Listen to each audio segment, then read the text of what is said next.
Camera इधर करो, ये लड़का।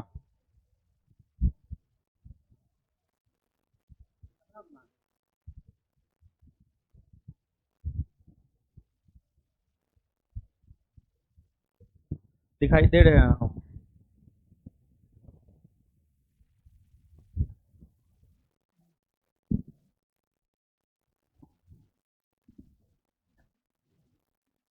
क्या हाल चाल है बताइए। प्रिंस राज सर आपके दो टेस्ट से टॉप कर रहे हैं ऑनलाइन में। पर क्वेश्चन 32 और आज 35 ही करेक्ट हो रहा है। 32 35 50 में 32 35 हो रहा है तो कम थोड़े है जी, बहुत है। 60 70% हुआ ना जी। चलिए, और सब बताइए क्या हाल चाल है। ठीक है। खुश तो आज आप लोग होंगे। नहीं खुश हैं? अरे बिहार एसएससी एग्जाम डेट दे दिया है, इसी कारण बोल रहे हैं। बिहार एसएससी एग्जाम डेट दे दिया है। बिहार 2023 में वैकेंसी आया था जी। 2023 में वैकेंसी आया, 2025 में पीटी होगा। जानते हैं एगो बात, 2014 में बिहार एसएससी इंटर स्तरीय पहला आया था। उस टाइम में हम भी स्टूडेंट ही थे, पढ़ ही रहे थे। लेकिन पढ़ने के साथ साथ जो है पढ़ा भी रहे थे, थोड़ा बहुत। थोड़ा बहुत मेन तौर पर पढ़ाना 2015 से शुरू किए और कोचिंग खोले 2017 में।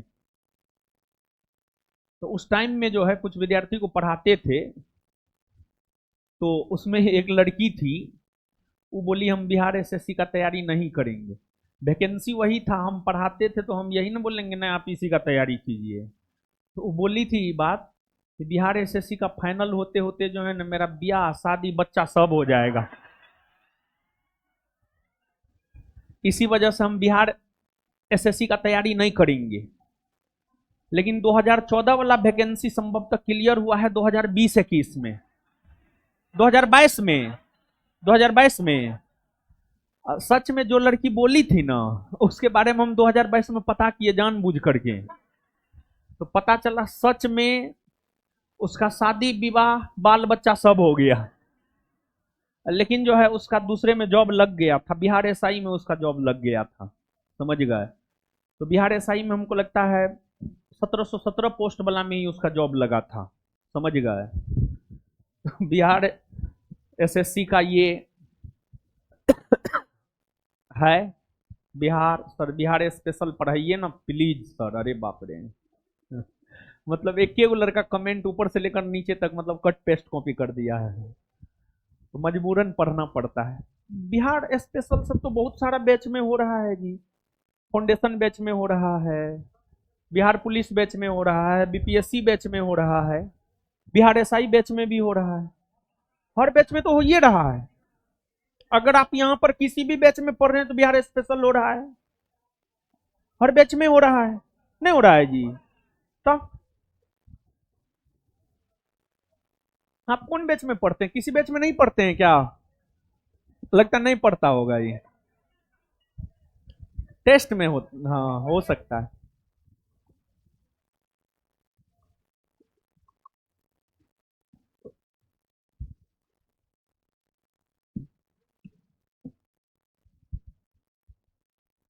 तो 3 माह का समय है, अप्रैल है, मई जून जुलाई, हाँ 3 माह का समय। कितने लोग बिहार एसएससी का फॉर्म गिराए हैं? सब गिराए हैं।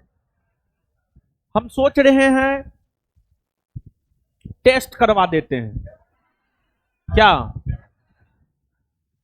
अच्छा, इसमें जो है ना बात क्या है, मैथ रीजनिंग का थोड़ा वेटेज है, 50% वेटेज है। मैथ रीजनिंग के साथ भी आपको जाना होगा। मैथ रीजनिंग वाले सर से बात नहीं हुआ, आज ये डेट ही दिया है, तो कल बात करते हैं। शुक्रवार को हम आएंगे ना तो बिहार एसएससी को लेकर के कुछ घोषणा करेंगे, ठीक है। और इस बार भी हमको लगता है कि बिहार एसएससी पता नहीं अब क्या करेगा। बिहार एसएससी का कोई माय बाप नहीं है, दूसरा सब बोर्ड का माय बाप है, बिहार एसएससी का कोई माय बाप नहीं है। तो आइए, कल टेस्ट हुआ था ना, हुआ था ना। आइए अब टेस्ट के क्वेश्चन पे, कैमरा घुरवा दो अब उधर जी। फर्स्ट बैच दरोगा है मेरा, लगातार क्लास नहीं होता है। आनंद कुमार, आनंद जी आपके बैच में तो बिहार स्पेशल हम ही पढ़ा रहे हैं, हम ही नहीं पढ़ाए हैं। एक चैप्टर भी खत्म किए हैं, एक चैप्टर भी खत्म किए हैं। तब हो गया, अरे हो गया। आइए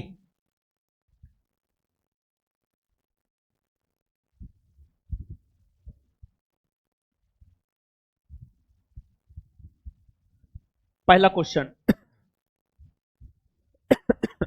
नबदा टोली का उत्खनन किसने किया था? नबदा टोली क्या है जानते हैं? सुनिए, हल्ला मत कीजिए, हल्ला मत कीजिए लोग। नबदा टोली एक प्रागैतिहासिक स्थल है। नबदा टोली एक प्रागैतिहासिक स्थल है। पिछले क्लास में भी हम आपको बताए थे, कालखंड के दृष्टिकोण से इतिहास को 3 भागों में बांटा गया है, प्रागैतिहासिक काल, आदैतिहासिक काल और ऐतिहासिक काल।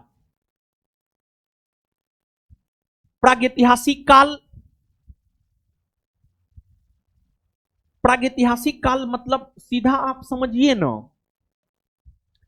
मानव जीवन के उत्पत्ति से लेकर 5000 ईस्वी पूर्व के कालखंड को प्रागैतिहासिक काल कहा जाता है। मानव जीवन के उत्पत्ति से लेकर पृथ्वी पर मानव जीवन के उत्पत्ति से लेकर के 5000 ईस्वी पूर्व के कालखंड को प्रागैतिहासिक काल कहा जाता है। प्रागैतिहासिक काल के अंतर्गत मुख्य तौर पर पाषाण युग को पढ़ते हैं, स्टोन एज को पढ़ते हैं। तो नबदा टोली प्रागैतिहासिक स्थल है, प्रागैतिहासिक स्थल है। और नबदा टोली है मध्य प्रदेश में, नबदा टोली मध्य प्रदेश में है। और मध्य प्रदेश के नबदा टोली से मृदभांड मिले हैं, मृदभांड, मृदभांड मतलब मिट्टी का बर्तन मिला है। और नबदा टोली से जो है कुछ चित्र सब मिला है, चित्र, चित्र समझ रहे हैं ना, चित्र सब मिला है। और नबदा टोली से जो मृदभांड मिला है, नबदा टोली से जो चित्र सब मिला है, जब उसका आयु पता किया गया कार्बन डेटिंग पद्धति से, तो पता चला ये तो प्रागैतिहासिक कालीन स्थल है नबदा टोली। और नबदा टोली जो प्रागैतिहासिक कालीन स्थल है, उस नबदा टोली की खोज एचडी संकालिया ने किया है, एचडी संकालिया, एचडी संकालिया ने किया है। और एक बात जानिए, सिर्फ नबदा टोली ही नहीं बल्कि बहुत सारे प्रागैतिहासिक कालीन स्थल है। बुर्जहोम, बुर्जहोम, गुफकराल, गुफकराल, सराय नहर, दमदमा, महदहा, चिरांद, पिकलीकल, संगनकल्लू, ये सब प्रागैतिहासिक कालीन स्थल है, ये सब प्रागैतिहासिक कालीन स्थल है। और जानते हैं यूपीएससी ये सब प्रागैतिहासिक कालीन स्थल के बारे में पूछा है। जितना प्रागैतिहासिक कालीन स्थल का जिक्र हमने किया है, सब प्रागैतिहासिक कालीन स्थल के बारे में यूपीएससी पूछा है। और विशेष तौर पर आपके एग्जाम में जो है यही सब पूछा जाता, फलना प्रागैतिहासिक कालीन स्थल की खोज किसने की है, फलना प्रागैतिहासिक कालीन स्थल से क्या मिला है। तो कहीं से गर्ताबास मिला है, कहीं से हड्डी के उपकरण मिले हैं, कहीं से कृषि के प्रमाण मिले हैं, कहीं से मृदभांड के प्रमाण मिले हैं, कहीं से मानव के अस्थायी रूप, मानव के अस्थायी रूप में रहने का प्रमाण मिला है। तो अलग अलग प्रागैतिहासिक कालीन स्थल से जो है अलग अलग वस्तु का प्रमाण मिला है, ये सब पूछा जाता है। जैसे चिरांद प्रागैतिहासिक कालीन स्थल है, बिहार में है, वहां से क्या मिला है जानते हैं? हड्डी का उपकरण मिला है, हड्डी, हड्डी का उपकरण, हड्डी का औजार मिला है। पहले के जो मानव थे, प्रागैतिहासिक कालीन जो मानव थे, वे आखेटक थे। आखेटक मतलब शिकारी थे। प्रागैतिहासिक कालीन मानव आखेटक थे, शिकारी थे। वो जानवरों का शिकार किया करता था। अब जानवर का शिकार कैसे करेगा, पशु पक्षी का शिकार कैसे करेगा? औजार और होगा तब न करेगा हो। तो प्रागैतिहासिक कालीन मानव के जो औजार होते थे वो पत्थर के बने होते थे, पत्थर के। और फिर प्रागैतिहासिक कालीन मानव के औजार जो है हड्डी के बने होते थे, जानवर की हड्डी के बने होते थे। तो हड्डी के उपकरण या हड्डी के औजार बिहार के बिहार के चिरांद नामक प्रागैतिहासिक कालीन स्थल से मिला है। अब जानते हैं प्रागैतिहासिक काल को हम लोग 3 भाग में बांटकर पढ़ते हैं। पूरा पाषाण काल, मध्य पाषाण काल, नव पाषाण काल। प्रागैतिहासिक काल को भी हम लोग 3 भाग में बांटकर पढ़ते हैं। पूरा पाषाण काल, मध्य पाषाण काल, नव पाषाण काल। समझे? तो इसका आंसर हो जाएगा HD संकालिया।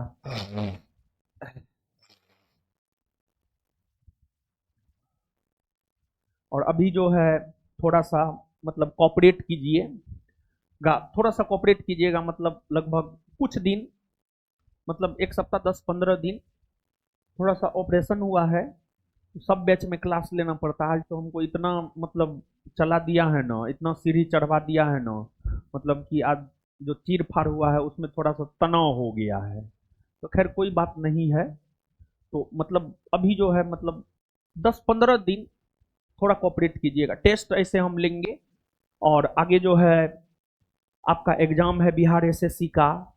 तो आगे बिट्टू सर का शादी भी है, लेकिन हम पहले से प्लान कर रहे हैं। समझ गए कि आपका टेस्ट जो है डेली टेस्ट अब नहीं रुकेगा। डेली टेस्ट जो है नहीं रुकेगा। हम तो अपने टाइम पढ़ेंगे ही, बाद बाकी बिट्टू सर का शादी है तो स्वाभाविक सी बात है उनको जाना ही होगा। तो उसमें जो है अभी हम हाथ इसलिए खड़ा करवाए थे कि एक देखना चाह रहे थे कितने लोग बिहार एसएससी दे रहे हैं। एक बार फिर से एक बार बिहार एसएससी जो फॉर्म भरे हैं, जो एग्जाम दे रहे हैं, एक बार हाथ खड़ा कीजिए। तो चलिए, अधिकतर लोग दे रहे हैं, गिरा लीजिए। तो उस बीच में जो है तब तक हमको अभी टाइम भी है, 10 दिन का समय। आज क्या तारीख है? 10-12 दिन के बाद सर जाएंगे, 12-15 दिन के बाद जाएंगे हमको लगता है। 10-11 दिन के बाद जाएंगे, 10-11-12 दिन, 10-15 दिन के बाद जाएंगे। तो और शादी में तो मतलब जो है हम लोग के तरफ जो है बड़ी रीति रिवाज होता है। शादी के बाद जानते हैं 4 दिन ससुराल में रहना पड़ता है। समझे? 4 दिन ससुराल में रहना पड़ता है, बड़ी विधि विधान होता है। समझे? तो उसके बाद आएंगे। तो उस बीच में जो है आप लोग हमको थोड़ा बताइए, मतलब ऐसा कुछ कर देते हैं कि बिहार एसएससी जो है टोटल 75 गो जीएस पूछता है, 50 गो साइंस 25 गो साइंस पूछता है। अब 50 गो में history, polity, geography, Bihar, current, aesthetic. और बिहार एसएससी में हम देखे हैं एस्थेटिक अच्छा खासा पूछता है, 5-7 एस्थेटिक पूछता है। तो ऐसा करेंगे कि एस्थेटिक बिहार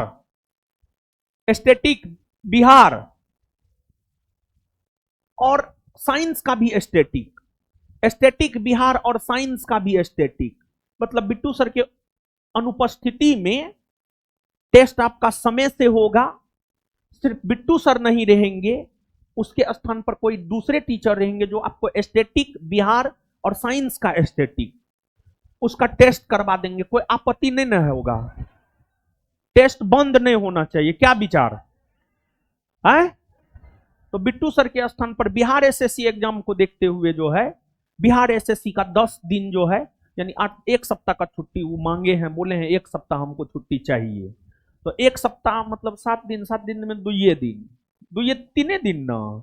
तो उस 3 दिन में या जितना दिन भी वो अब्सेंट रहेंगे उसमें जो है मतलब बिहार एसएससी एग्जाम के दृष्टिकोण से ही चीजों को करवा देंगे, ठीक ना।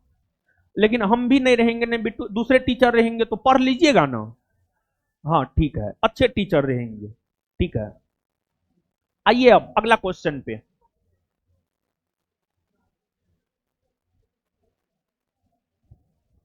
प्रारंभिक वैदिक काल के दौरान कौन सा शहर प्राचीन मगध साम्राज्य की राजधानी के रूप में कार्य करता था? प्रारंभिक वैदिक काल के दौरान, मतलब एकदम मगध, सीधी सीधी सी बात है, जानते हैं इस क्वेश्चन की अगर हम बात करें तो ये क्वेश्चन सीधा सा कह रहा है कि मगध साम्राज्य की सबसे प्राचीनतम राजधानी कहाँ है? तो मगध साम्राज्य की सबसे प्राचीनतम राजधानी रही है राजगृह। कहां रही है? राजगृह। मगध साम्राज्य की सबसे प्राचीनतम राजधानी रही है राजगृह। और थोड़ा सा बताते हैं, यहां पर ध्यान से सुनिएगा और यहां से प्रश्न आता है, समझ गए? थोड़ा समझिएगा। मगध साम्राज्य की सबसे प्राचीनतम राजधानी रही है राजगृह। राजगृह के बाद मगध साम्राज्य की राजधानी बनी है पाटलिपुत्रा।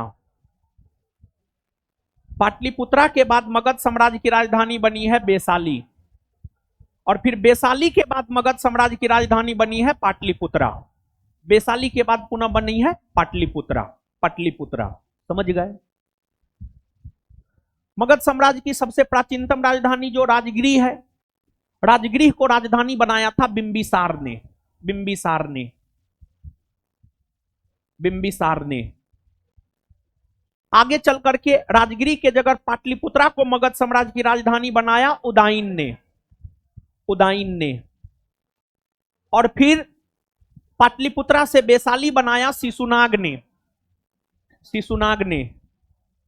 और वैशाली से पुनः पाटलिपुत्रा बनाया कालाशोक ने। कालाशोक ने। कालाशोक ने। ये सब प्राचीन भारत के शासक है। बिंबिसार हर्यक वंश का शासक है, उदाइन हर्यक वंश का शासक है, शिशुनाग वंश का शासन है, कालाशोक शिशुनाग वंश का शासक है। और जब कालाशोक ने पाटलिपुत्रा को मगध साम्राज्य की राजधानी बनाया, जब शिशुनाग ने जब कालाशोक ने पाटलिपुत्रा को मगध साम्राज्य की राजधानी बनाया, जब कालाशोक ने पाटलिपुत्रा को मगध साम्राज्य की राजधानी बनाया, तो फिर इसके बाद लंबे समय तक मगध साम्राज्य की राजधानी पाटलिपुत्रा बनी रही। फिर कई शताब्दियों तक, मतलब कई सौ वर्षों तक, कई शताब्दियों तक मतलब कई सौ वर्षों तक, कई सौ वर्षों तक मगध साम्राज्य की राजधानी जो है पाटलिपुत्रा बनी रही। समझ गए? क्लियर है? और एक बात जानिए, बिहार में होने वाले एग्जाम का ये बड़ी फेवरेट क्वेश्चन है, मगध साम्राज्य की राजधानी का क्रम और कहां से किसने स्थानांतरित किया था। और इस क्वेश्चन का भावार्थ यह है कि राजगृह, मगध साम्राज्य की सबसे प्राचीनतम राजधानी कहाँ है? राजगृह। और जो राजगृह शहर है इसको बिंबिसार बसाया था। कौन बसाया था? बिंबिसार। और जो राजगृह है ना, जो राजगृह शहर है, जो राजगृह शहर है वो 5 पहाड़ियों से घिरा हुआ है। बिहार दरोगा के अंतर्गत जो है एगो एग्जाम हुआ था 2015 में। 2015 में एगो बिहार दरोगा का एग्जाम हुआ था, बिहार एसएससी लिया था। उसमें ही क्वेश्चन पूछा गया था राजगृह कितने पहाड़ियों से घिरा हुआ है? 5 पहाड़ी से घिरा हुआ है।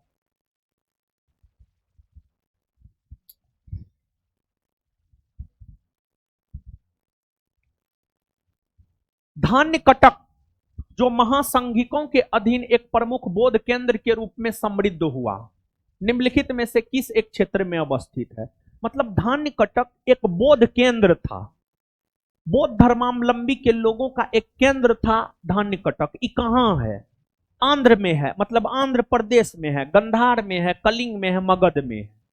ये जो धान्य कटक है ना, ये आंध्र प्रदेश में है। आंध्र प्रदेश में है और यह कृष्णा नदी के तट पर है। यह कृष्णा नदी के तट पर आंध्र प्रदेश में है। और कृष्णा नदी के तट पर होने की वजह से जो है व्यापारिक दृष्टिकोण से इसका काफी ज्यादा महत्व रहा है। और यह जो धान्य कटक नामक शहर है, यह आंध्र सातवाहन वंश के शासकों का कुछ दिनों तक राजधानी रहा है। आंध्र सातवाहन वंश प्राचीन भारतीय इतिहास में आप पढ़ते हैं, जो आंध्र सातवाहन वंश का शासन कई शताब्दियों तक रहा है, जिसकी राजधानी मुख्य तौर पर प्रतिष्ठान हुआ करती थी, उस आंध्र सातवाहन वंश का राजधानी कुछ समय तक धान्य कटक नामक क्षेत्र भी रहा है। समझ गए? तो आंध्र में है ये।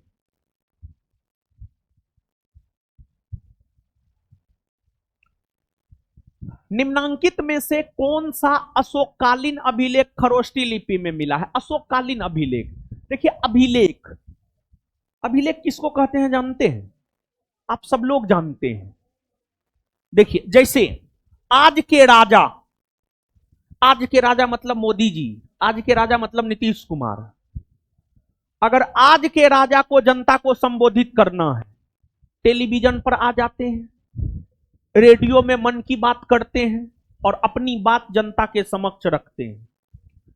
लेकिन प्राचीन काल में 600 शताब्दी ईस्वी पूर्व में, 300 शताब्दी ईस्वी पूर्व में,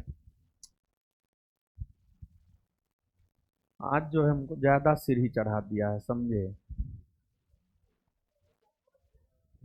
ना? ना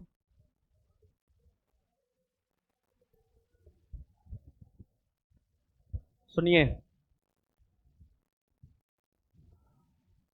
तो उसी प्रकार से पहले के शासक, पहले के राजा, पहले के राजा को मान लिया जाए जनता को संबोधित करना होता था, तो पहले के राजा जो है जनता को संबोधित करते थे, क्या करते थे? बड़ा सा स्तंभ खड़ा करते थे, पिलर।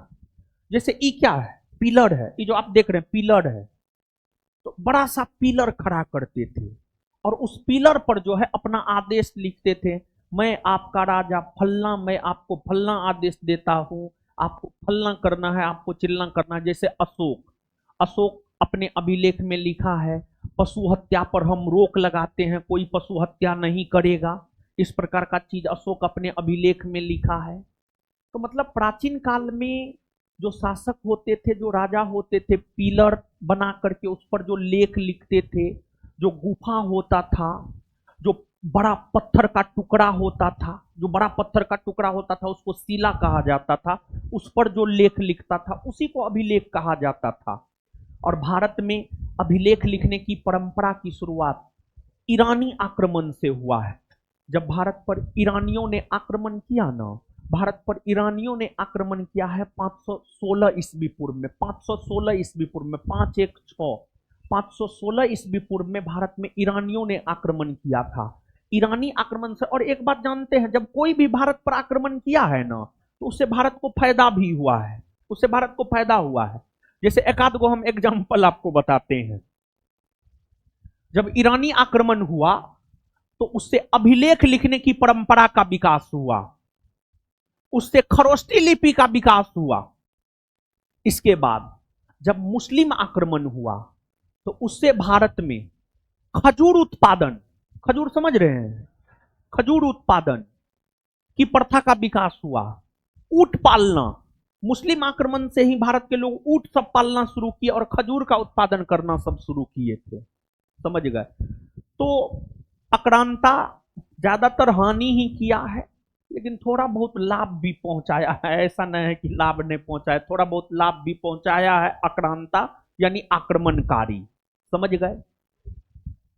तो अब अभिलेख तो आप समझ गए। और एक बात और आप जानिए, अभिलेखों के अध्ययन को क्या कहते हैं? एपिग्राफी। अभिलेखों के अध्ययन को क्या कहते हैं?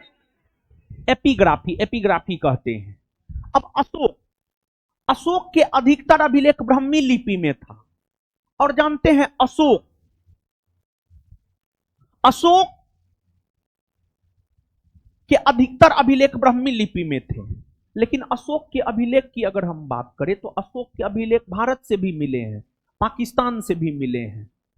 अशोक के जो अभिलेख भारत से मिले हैं ना वो ब्राह्मी लिपि में है, लेकिन अशोक के जो अभिलेख पाकिस्तान से मिले हैं वो खरोष्टी लिपि में है। अशोक के इन अभिलेखों में कालसी, कालसी उत्तराखंड में है, गिरनार, गिरनार गुजरात में है, शहबाजगढ़ी पाकिस्तान में है, मेरठ उत्तर प्रदेश में है। कालसी उत्तराखंड, गिरनार गुजरात, मेरठ उत्तर प्रदेश। यहां से जो अशोक के अभिलेख मिले हैं वो ब्राह्मी लिपि में है, ब्राह्मी लिपि में है। लेकिन पाकिस्तान के शहबाजगढ़ी से जो अशोक का अभिलेख मिला है वो खरोष्टी लिपि में है, खरोष्टी लिपि में है, खरोष्टी लिपि में।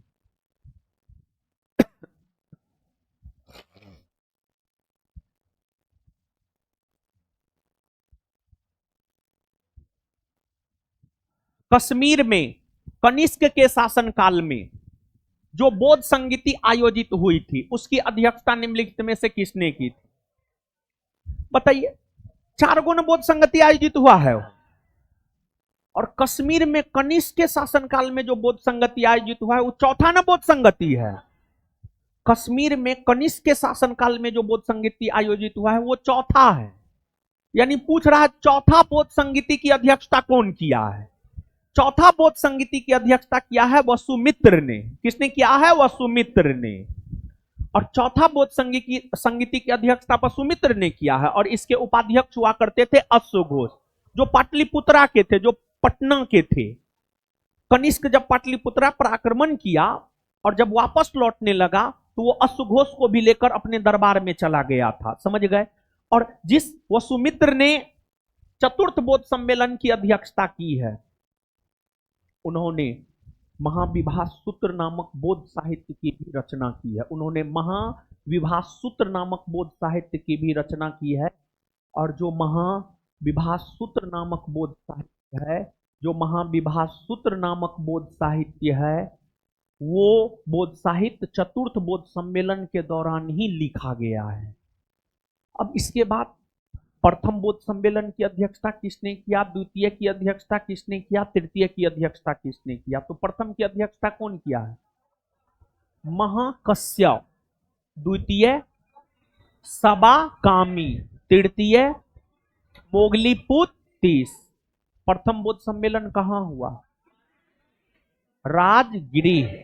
द्वितीय वैशाली, तृतीय पाटलिपुत्रा। प्रथम बौद्ध सम्मेलन को किसने संरक्षण दिया था? अजातशत्रु। द्वितीय को किस शासक ने संरक्षण दिया? कालाशोक। तृतीय को अशोक ने और चतुर्थ को कनिष्क ने। और चतुर्थ बौद्ध सम्मेलन के दौरान ही बौद्ध धर्म 2 भाग हीनयान और महायान में बट गया था। और हीनयान और महायान में बहुत अंतर है, लेकिन एक बेसिक अंतर है। महायान, म से महायान, म से मूर्ति पूजक।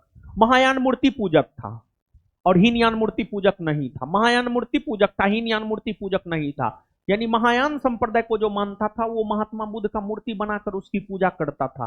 और जो हीनयानी था वो मूर्ति पूजक नहीं था, वो महात्मा बुद्ध को महापुरुष मानता था। और महायानी जो है महात्मा बुद्ध को ईश्वर मानता था और ईश्वर मानते हुए जो है उसकी प्रतिमा बनाकर उसकी पूजा किया करता था। महायानी, मां से महायानी, मां से मूर्ति पूजक। ठीक है।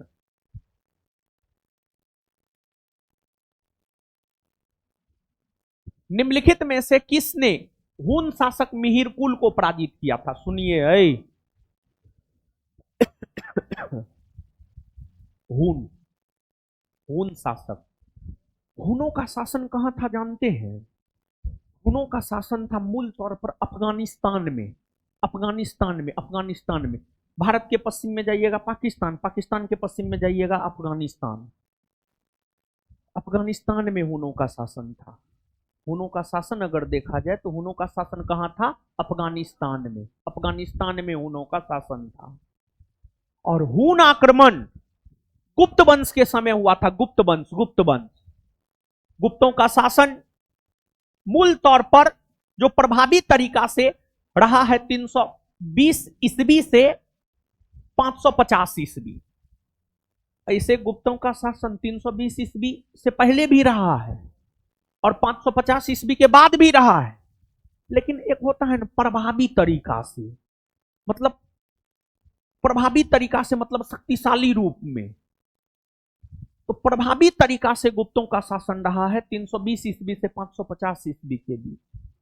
गुप्त वंश के समय में ही हुन आक्रमण हुआ था और हुन आक्रमण के वजह से ही गुप्तों का पतन हुआ है। गुप्तों के पतन के पीछे ऐसे कई कारण थे, उसमें एक हुन आक्रमण था। हुन आक्रांता गुप्त शासक स्कंद गुप्त के शासन काल से लगातार भारत पर आक्रमण करना शुरू किया। हुन आक्रमणकारी गुप्त शासक स्कंद गुप्त के शासनकाल से लगातार भारत पर आक्रमण करना शुरू किया और कई हुन आक्रमणकारियों ने भारत पर आक्रमण किया। उसमें एक हुन आक्रमणकारी मिहिरकुल ने भी भारत पर आक्रमण किया।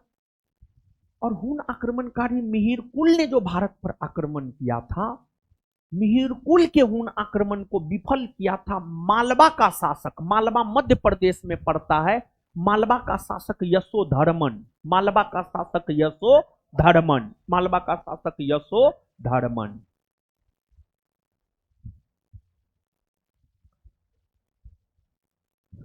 गुर्जर प्रतिहार, गुर्जर प्रतिहार एक राजवंश था, एक राजपूत राजवंश था गुर्जर प्रतिहार। मध्य भारत में गुर्जर प्रतिहारों का शासन रहा है, राजस्थान में, मध्य प्रदेश में, उत्तर प्रदेश में, यहां पर गुर्जर प्रतिहारों का शासन रहा है। राजपूत राजवंश था गुर्जर प्रतिहार। गुर्जर प्रतिहार शासकों में किसकी उपाधि आदि वराह थी, यानी किस गुर्जर प्रतिहार वंश के शासक ने आदि वराह की उपाधि धारण की थी? आदि वराह की उपाधि धारण किया था मिहिर भोज, मिहिर भोज, मिहिर भोज।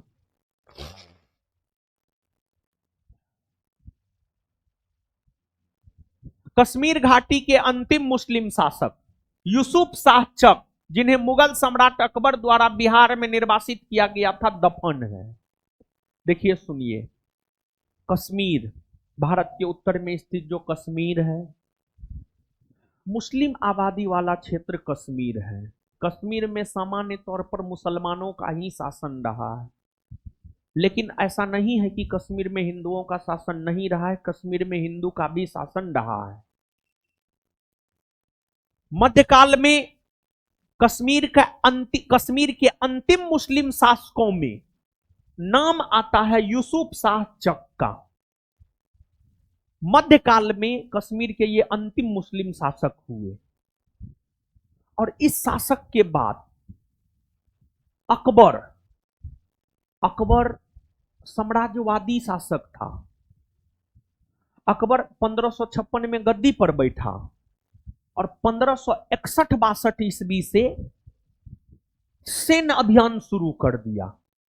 1561-62 ईस्वी से सैन्य अभियान शुरू कर दिया, और अकबर जब सैन्य अभियान किया ना, मालवा को जीता, बिहार को जीता, बंगाल को जीता, चित्तौड़गढ़ को जीता, कश्मीर को जीता, काबुल को जीता, उड़ीसा को जीता। तो अकबर कश्मीर का अभियान करके कश्मीर को जीतकर अपने साम्राज्य में मिला लिया, और कश्मीर के अंतिम मुस्लिम शासक को कश्मीर से निष्कासित कर दिया, कश्मीर से निष्कासित कर दिया, कश्मीर से निष्कासित कर दिया, और वो बिहार आ गया। और इनका निधन ऐसे तो बिहार में नहीं हुआ था, इनका निधन हुआ था ओडिशा में, इनका निधन ओडिशा में हुआ था, लेकिन इनको दफनाया गया बिहार में, और बिहार में भी इनको नालंदा में दफनाया गया था, नालंदा में, नालंदा में दफनाया गया था।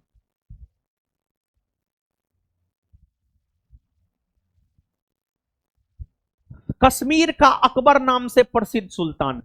देखिए अकबर, अकबर तो ऐसे बादशाह भी हुए, लेकिन अकबर जानते हैं एक उपाधि भी है, अकबर जो है एक उपाधि भी है। वैसा कोई भी शासक जो कल्याणकारी कार्य करता था, वैसा कोई भी शासक जो धर्मनिरपेक्ष होता था, वैसा कोई भी शासक जो धर्मनिरपेक्ष होता था, जनता के कल्याण के लिए कार्य करता था, उसको अकबर की उपाधि दी जाती थी। यूं तो कश्मीर में अनेकों मुस्लिम शासक हुए, लेकिन कश्मीर के उन मुस्लिम शासकों में जो जनता के कल्याण के लिए कार्य किया था, उनका नाम था जैनुल आबदीन, जैनुल आबदीन। तो जैनुल आबदीन को ही कश्मीर का अकबर कहा जाता है। जैसे एक प्रश्न हम आपको कई बार बताए हैं, हम यहाँ पे पूछ रहे हैं, आप जवाब दीजिए, जवाब नहीं दीजिएगा फिर तो हम जवाब देंगे ही।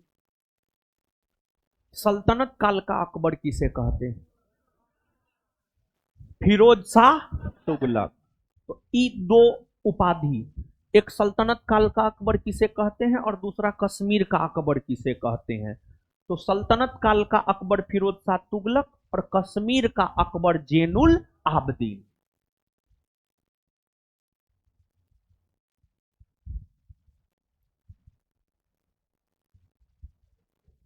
निम्नलिखित अंग्रेजों में किसे जहांगीर ने खान उपाधि से सम्मानित किया था? देखिए जानते हैं, अंग्रेजी ईस्ट इंडिया कंपनी की स्थापना 1600 ईस्वी में हुई और वह कंपनी इसलिए स्थापित हुई थी क्योंकि वह कंपनी भारत तथा पूर्वी एशियाई देश के साथ व्यापार करना चाहती थी। कंपनी की स्थापना तो 1600 ईस्वी में हो गई, लेकिन कंपनी की जब स्थापना हुई थी तो उस समय भारत में मुगल वंश का शासन था, मुगलों का शासन था। कंपनी की स्थापना तो हो गई, लेकिन कंपनी को भारत में व्यापार करना था और व्यापार करने के लिए मुगलों से व्यापारिक छूट प्राप्त करना था। तो अंग्रेजी ईस्ट इंडिया कंपनी जो भारत में व्यापार करना चाहती थी वो मुगलों से मुगल छूट लेना चाहती थी, और मुगलों से मुगल छूट लेने के लिए ही मुगल बादशाह जहांगीर के दरबार में कैप्टन हॉकिंस नामक अंग्रेज 1609 ईस्वी में उपस्थित हुआ था। और कैप्टन हॉकिंस मुगल बादशाह जहांगीर के दरबार में उपस्थित हुआ था, और कैप्टन हॉकिंस जहांगीर के आगरा दरबार में उपस्थित हुआ था। कैप्टन हॉकिंस जहांगीर के आगरा दरबार में उपस्थित हुआ था। और जब कैप्टन हॉकिंस जहांगीर के आगरा दरबार में आया था तो जहांगीर को खुश करने के लिए कुछ चित्र सब लेकर आया था। जहांगीर का चित्रकारी में बड़ी रुचि था, जहांगीर का चित्रकारी में बड़ी रुचि था। जहांगीर ने अपनी आत्मकथा में लिखा है, अगर कोई एक चित्र है, उसका नाक कोई एक चित्रकार बनाया है, कान दूसरा चित्रकार बनाया है, हाथ दूसरा चित्रकार बनाया है, तो जहांगीर देखकर और छूकर बता सकता था कि नाक कौन बनाया है, कान कौन बनाया है और हाथ कौन बनाया है। इतना अधिक चित्रकला में पकड़ था जहांगीर का। तो जब कैप्टन हॉकिंस आया था ना, बहुत सारा उपहार लेकर के आया था, और उपहार के रूप में चित्र सब लेकर के आया था। और दूसरी बात, मुगलों की राजकीय भाषा थी फारसी। मुगलों की राजकीय भाषा थी फारसी। फारसी भाषा सीख कर आया था कैप्टन हॉकिंस, और कैप्टन हॉकिंस फारसी भाषा में जहांगीर से बात किया। और कैप्टन हॉकिंस जहांगीर को रिझा भी लिया, और जहांगीर लगभग तैयार भी हो गया था व्यापारिक छूट देने के लिए। लेकिन पुर्तगाली जो है ना, पुर्तगाली कंपनी के लोग जहांगीर को थोड़ा भयभीत कर दिया, तो फिर व्यापारिक छूट नहीं दिया। लेकिन जहांगीर कैप्टन हॉकिंस से इतना खुश हुआ कि जहांगीर ने कैप्टन हॉकिंस को अपना मनसबदार बना लिया, मतलब अपना सरकारी नौकर बना लिया। और साथ ही साथ कैप्टन हॉकिंस को खान की उपाधि मुगल बादशाह जहांगीर ने दिया। और एक बात और जानिए, मुगल दरबार में उपस्थित होने वाला प्रथम अंग्रेज कैप्टन हॉकिंस ही है। ऐसे भारत आने वाला प्रथम अंग्रेज है रॉल्फ फिंच, और स्थल मार्ग से भारत आने वाला प्रथम अंग्रेज है जॉन मिल्डन हॉल। लेकिन मुगल दरबार में उपस्थित होने वाला प्रथम अंग्रेज अगर देखा जाए तो कैप्टन हॉकिंस है, कैप्टन हॉकिंस है। समझ गए? और कैप्टन हॉकिंस कौन जहाज से आया था? हेक्टर, हेक्टर नामक जहाज से आया था। और भारत आने वाला जो प्रथम अंग्रेज जहाज है हेक्टर है, और हेक्टर जहाज का ही कप्तान था कैप्टन हॉकिंस। इसी वजह से इसको नाम दिया गया कैप्टन हॉकिंस।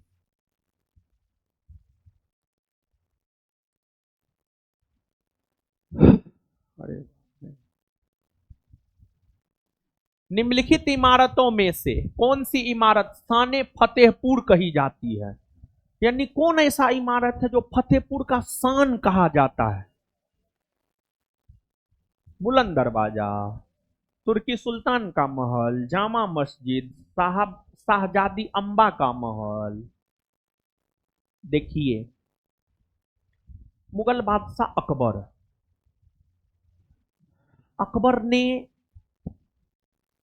अकबर ने फतेहपुर सिकरी को बसाया, और अकबर ने अपनी राजधानी भी फतेहपुर सिकरी को बनाया। और अकबर ने स्थापत्य कला के क्षेत्र में फतेहपुर सीकरी में कई सारे भवनों का निर्माण करवाया, जिसमें अकबर ने फतेहपुर सीकरी में जामा मस्जिद भी बनवाया, अकबर ने फतेहपुर सीकरी में बुलंद दरवाजा भी बनवाया, और भी कई सारे मरियम महल और भी कई सारे महलों का निर्माण अकबर ने फतेहपुर सीकरी में करवाया। लेकिन शान फतेहपुरी फतेहपुर में स्थित जामा मस्जिद को कहा जाता है, और फतेहपुर में स्थित जो जामा मस्जिद है उस मस्जिद को शुक्रवारी मस्जिद भी कहा जाता है, उस मस्जिद को शुक्रवारी मस्जिद भी कहा जाता है। समझ गए?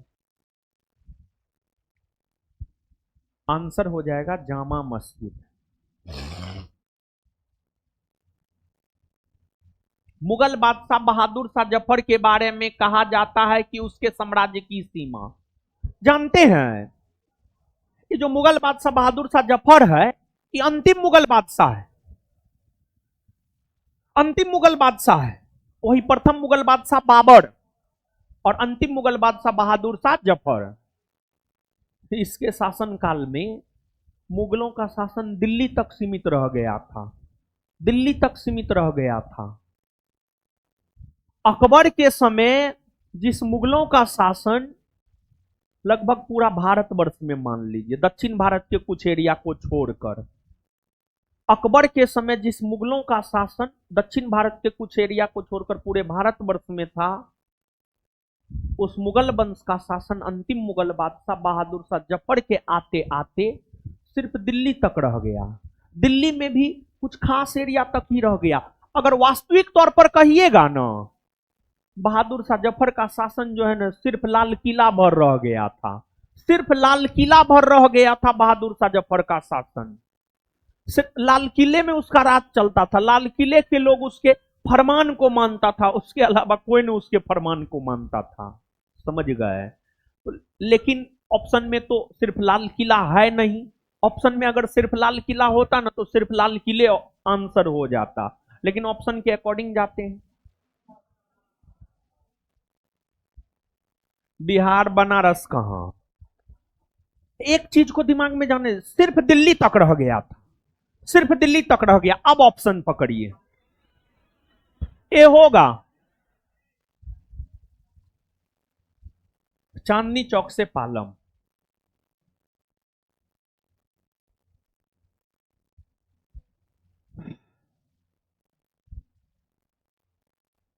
1733 ईस्वी की जीज मोहम्मद शाही पुस्तक जो नक्षत्रों के ज्ञान से संबंधित है, के लेखक हैं जयपुर के राजा सबाई जयसिंह।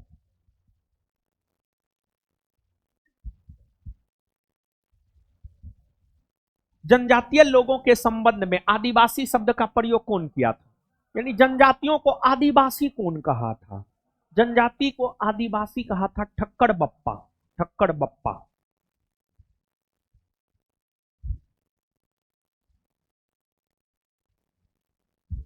पश्चिमी भारत के डिक्के कड़बे का नाम निम्नलिखित में से किस संदर्भ में आता है?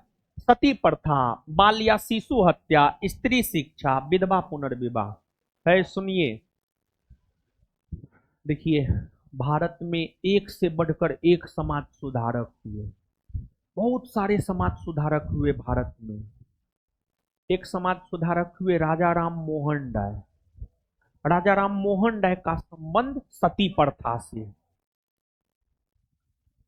फिर आपको शिशु हत्या, एगो अंग्रेज हुआ लॉर्ड वेलेजली, और लॉर्ड वेलेजली से पहले बंगाल का गवर्नर जनरल कौन बना था? लॉर्ड वेलेजली बंगाल का गवर्नर जनरल बना है 1798 से 1805 में, और उनसे पहले बना है सर जॉन सोर। सर जॉन सोर 1793 से 98।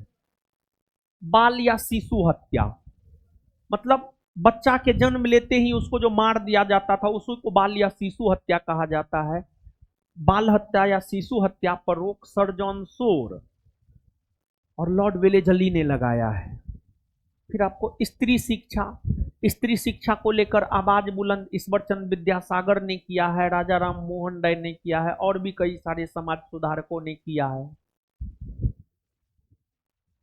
लेकिन पश्चिमी भारत के जो डिक्के कड़वे थे, समाज सुधार में इनका जो योगदान है विधवा पुनर्विवाह को लेकर, विधवा पुनर्विवाह को लेकर है। अब आप समझिएगा यहां पर विधवा पुनर्विवाह क्या है। देखिए, सामान्य तौर पर हिंदू कानून क्या कहता है जानते हैं? सामान्य तौर पर हिंदू कानून यह कहता है कि हिंदू महिला हो या पुरुष, आपको सिर्फ एक विवाह करने का अधिकार है। लेकिन 18वीं 19वीं शताब्दी में होता क्या था जानते हैं? 18वीं 19वीं शताब्दी में होता ये था, बाल विवाह होता था। 8 वर्ष 10 वर्ष 12 वर्ष की उम्र में विवाह होता था। कम उम्र में विवाह होने के वजह से लड़की हो या लड़का, दोनों का शारीरिक शोषण, मानसिक शोषण काफी ज्यादा होता था। मतलब जितना विकास होना चाहिए, जितना शारीरिक विकास होना चाहिए, मानसिक विकास होना चाहिए, बाल विवाह होने के कारण जो है उतना हो नहीं पाता था, जिस वजह से महिला बहुत कम उम्र में विधवा हो जाती थी। और विधवा महिला को ना तो उसके ससुराल वाले ना उसके मायके वाले एक्सेप्ट करता था। वही आज के डेट में भी अगर कोई ससुराल वाला या मायके वाला विधवा औरत को एक्सेप्ट करता है तो आप देखते होंगे न्यूज में चल आता है, वायरल हो जाता है कि फलना फलना कर दिया है। तो मतलब विधवा महिला एक प्रकार से समाज के लिए अभिशाप के समान थी। और हिंदू धर्म में दोबारा विवाह आप कर नहीं सकते, ऐसा नियम था। लेकिन विधवा महिलाओं की स्थिति काफी दयनीय हो गई थी, उसको पूछने वाला कोई नहीं था। विधवा महिला की दयनीय स्थिति को देखते हुए ईश्वरचंद विद्यासागर ने, डी.के. कर्वे ने, राजा राम मोहन राय ने तथा और भी कई सारे समाज सुधारकों ने इस बात को लेकर आवाज बुलंद किया कि विधवा महिलाओं को फिर से विवाह करने का अधिकार दिया जाए, यानी विधवा पुनर्विवाह हो। और इसको लेकर कानून भी बनाया गया, और इसको लेकर कानून बनाया लॉर्ड कैनिंग कानून बनाया, और कानून बनाकर विधवा महिलाओं को पुनर्विवाह करने का अधिकार दिया, फिर से विवाह करने का अधिकार दिया। उसी को विधवा पुनर्विवाह कहा जाता है।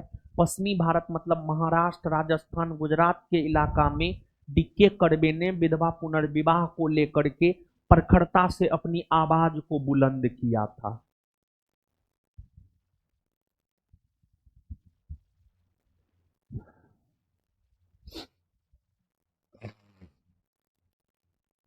निम्न में से कौन सा एक राष्ट्रवादी समाचार पत्र नहीं था? राष्ट्रवादी समाचार पत्र किसको कहा जाता है जानते हैं? वैसा समाचार पत्र जो सीधे तौर पर एकदम सिंपल भाषा में कहे तो वैसा समाचार पत्र जो 19वीं 20वीं सदी में अंग्रेजों के प्रति उकसाता था कि नहीं, अंग्रेज फिरंगी है, विदेशी है, इसको बाहर करना है। वही राष्ट्रवादी समाचार पत्र हुआ। The Hindu, Bengali, the Mahratta, the Times of India, ये तीनों एबीसी तीनों राष्ट्रवादी समाचार पत्र था, टाइम्स ऑफ इंडिया नहीं।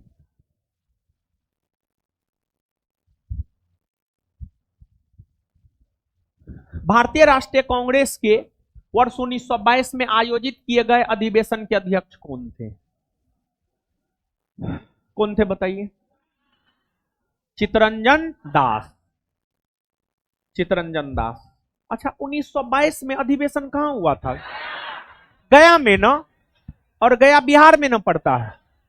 वर्तमान के बिहार में कांग्रेस का 2 बार वार्षिक अधिवेशन हुआ है, 1912 और 1922। 1912 में पटना के बांकीपुर में, जिसकी अध्यक्षता किया था आर.एन. माधोलकर ने, और 1922 में बिहार के गया में जिसकी अध्यक्षता किया चित्तरंजन दास। अब सुनिए,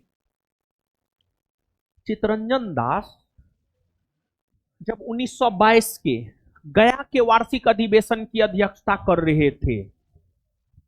उस दौरान उन्होंने कांग्रेस अधिवेशन के दौरान चित्तरंजन दास ने 1922 के कांग्रेस के गया अधिवेशन के दौरान चित्तरंजन दास ने कांग्रेस के समक्ष एक प्रस्ताव रखा। कांग्रेस के समक्ष जो प्रस्ताव चित्तरंजन दास ने रखा, अध्यक्ष होते हुए उस प्रस्ताव को चित्तरंजन दास पारित नहीं करवा सका, जिस वजह से चित्तरंजन दास कांग्रेस से इस्तीफा दे दिया, अध्यक्ष पद से इस्तीफा दे दिया। और फिर चित्तरंजन दास ने पंडित मोतीलाल नेहरू के साथ मिलकर एक नई पार्टी वर्ष 1923 में बनाया, जिसे स्वराज पार्टी कहा जाता है। क्या कहा जाता है? स्वराज पार्टी। महात्मा गांधी कांग्रेस के वार्षिक अधिवेशन की कभी अध्यक्षता किए हैं? एक बार, वर्ष 1924। मौलाना अबुल कलाम आजाद किए हैं। आजादी से पहले सबसे ज्यादा समय तक तो यही ना रहे हैं, 1940 से 46 तक नहीं रहे हैं। और इसके बाद 1921 में जो कांग्रेस का वार्षिक अधिवेशन हुआ था, 1921 में जो हुआ था अहमदाबाद में, 1921 में कांग्रेस का वार्षिक अधिवेशन अहमदाबाद में हुआ था। उसकी अध्यक्षता कौन किया था? हकीम अजमल खां। 1921 में कांग्रेस का वार्षिक अधिवेशन अहमदाबाद में हुआ था, उसकी अध्यक्षता हकीम अजमल खां किया था। 1924 में कर्नाटक के बेलगांव में हुआ, महात्मा गांधी ने किया। 1940 से 46 तक कांग्रेस के अध्यक्ष मौलाना अबुल कलाम आजाद रहे।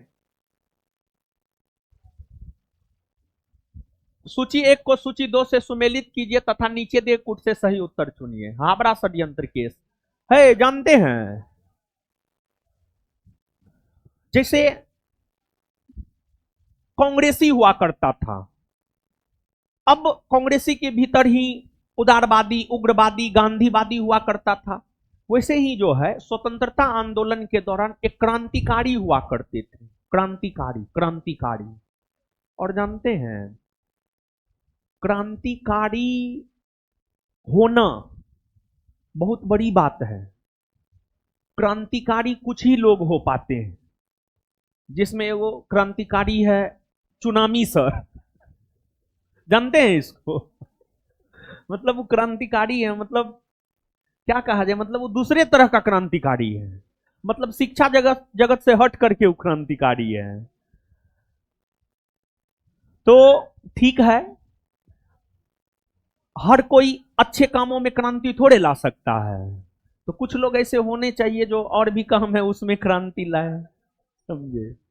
मतलब उसका तर्क सब कभी कभी उसको हम बीपीएससी आंदोलन में जाने। बीपीएससी आंदोलन में पहले हम जानबो नहीं करते थे उतना, लेकिन उसके बाद जब बीपीएससी आंदोलन में जाने तो बीच में रेस्ट में थे तो एक आध गो उसका वीडियो देखे, मतलब एकदम फालतू तर्क, कुछ भी समझे, कुछ भी बिना तर्क का तर्क। अरे आप तर्क दे रहे हैं तो उसके पीछे कुछ ना कुछ तो प्रामाणिकता होनी चाहिए ना, तो कुछ भी प्रामाणिकता नहीं, तो वैसा क्रांतिकारी भी नहीं होना चाहिए, समझ गए? और बहुत कम लोग ही क्रांतिकारी हो पाते हैं, समझे? तो आजादी के दौरान क्रांतिकारी भगत सिंह, राजगुरु, सुखदेव, चंद्रशेखर आजाद, दुर्गा देवी, भगवती चरण बोहरा, अशफाक उल्ला खां, राम प्रसाद बिस्मिल, रोशन सिंह, मास्टर अमीर चंद, बाल मुकुंद, अवध बिहारी, ये सब क्रांतिकारी थे। ये सब क्रांतिकारी थे। क्रांतिकारी को जानते, किसी से कोई लेना देना नहीं था, उसको सिर्फ आजादी चाहिए। हर सूरत में उसको आजादी चाहिए, हर सूरत में उसको आजादी चाहिए। चाहे खून हो, खून करेंगे लेकिन आजादी चाहिए, समझे? भगवती चरण बोहरा की पत्नी थी दुर्गा देवी, और दुर्गा देवी जो है, जब भगत सिंह भागता था ना, मतलब भगत सिंह जब किसी कांड को अंजाम देकर भागता था तो उसमें दुर्गा देवी बड़ी मदद किया करती थी। दुर्गा देवी जो है काल्पनिक पत्नी बन जाती थी भगत सिंह की, समझ गए। भगत सिंह का ऐसे तो विवाह हुआ नहीं है। तो दुर्गा देवी सब वो सब क्रांतिकारी महिला थी, समझ गए। तो मतलब मदद करती थी भगत सिंह को एक जगह से दूसरे जगह भगाने में, समझ गए। तो क्रांतिकारी जब किसी घटना को अंजाम देता था ना, तो क्रांतिकारी को पकड़ कर उस पर केस चलाया जाता था। जैसे भगत सिंह सॉन्डर्स की हत्या किया, इसको लेकर भगत सिंह सुखदेव राजगुरु पर जो केस चलाया गया उसको लाहौर षड्यंत्र केस कहा जाता है। और लाहौर षड्यंत्र केस के अंतर्गत ही भगत सिंह को फांसी मिला है। और भगत सिंह जो है बोला था कि हमको फांसी मत दीजिए, जैसे हम सॉन्डर्स की गोली मारकर हत्या किए हैं वैसे ही आप भी हमको आप भी अंग्रेजी सरकार गोली मारकर हमारी हत्या कर दे, समझ गए। तो लाहौर षड्यंत्र के भगत सिंह सुखदेव राजगुरु ये सब भगत सिंह सुखदेव राजगुरु ये तीनों लाहौर षड्यंत्र केस से संबंधित है। चंद्रशेखर आजाद भी लाहौर षड्यंत्र केस से संबंधित है। फिर आगे है अलीपुर षड्यंत्र केस, जानते हैं सबसे ज्यादा क्रांतिकारी बंगाल प्रेसिडेंसी में उभर कर सामने आया था। और बंगाल प्रेसिडेंसी के क्रांतिकारियों के पास अवैध हथियार था, अवैध हथियार रखता था। जैसे अभी जैसे एक मेरीन ड्राइव में एगो प्रेमी प्रेमिका मरा है, उसके पास अवैध हथियार था, मतलब लड़की को भी मार दिया अपना भी मर गया, मतलब बिना लाइसेंस का हथियार। तो बंगाल के क्रांतिकारियों के पास बिना लाइसेंस का हथियार होता था। इस आलोक में बंगाल के 34 क्रांतिकारी को गिरफ्तार कर अलीपुर कोर्ट में पेश किया गया। उस केस को ही अलीपुर षड्यंत्र केस कहा जाता। उस केस से घोष बंधु संबंधित था, जिसमें अरविंद घोष, बारिंद्र कुमार घोष। तो अलीपुर षड्यंत्र केस से अरविंद घोष संबंधित था। फिर दिल्ली षड्यंत्र केस, देखिए आप सब लोग जानते हैं कि 1774 ईस्वी से लेकर 1911 ईस्वी तक, 1774 ईस्वी से लेकर 1911 ईस्वी तक पूरा डिस्कशन करवा रहे हैं हम, कोई कंप्रोमाइज नहीं कर रहे हैं। वो हम बोलने के लिए बोल दिए, ठीक है, सब चीज तो बताइए रहे हैं, समझ गए। तो ध्यान से सुनिए। कौन बताना है? दिल्ली षड्यंत्र केस।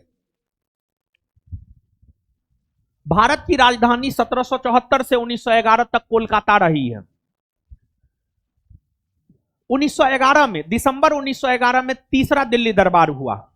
उस तीसरे दिल्ली दरबार में यह घोषणा किया गया भारत की राजधानी कोलकाता से हटाकर दिल्ली को बनाया जाएगा। और भारत की राजधानी 1 अप्रैल 1912 को दिल्ली बनी। जब भारत की राजधानी 1 अप्रैल 1912 को दिल्ली बनी, तो उस समय भारत के वायसराय थे लॉर्ड हार्डिंग द्वितीय। तो लॉर्ड हार्डिंग द्वितीय पहले कोलकाता में रहता था, क्योंकि भारत की राजधानी कोलकाता थी। वो अपना बोरा बिस्तर समेट करके कोलकाता से दिल्ली आ रहा था। जब हार्डिंग द्वितीय दिल्ली में प्रवेश करने वाला था, उन पर बम फेंका गया। इसको लेकर जो केस भारत के क्रांतिकारियों के ऊपर चलाया गया, उसी केस को दिल्ली षड्यंत्र केस कहा जाता है। दिल्ली षड्यंत्र केस में 4 क्रांतिकारियों को फांसी दी गई थी। अवध बिहारी, बाल मुकुंद, मास्टर अमीर चंद और बसंत बिस्वास। अवध बिहारी, बाल मुकुंद, मास्टर अमीर चंद और बसंत बिस्वास। और एगो जतिंद्र नाथ मुखर्जी है, उनका संबंध हावड़ा षड्यंत्र केस से था।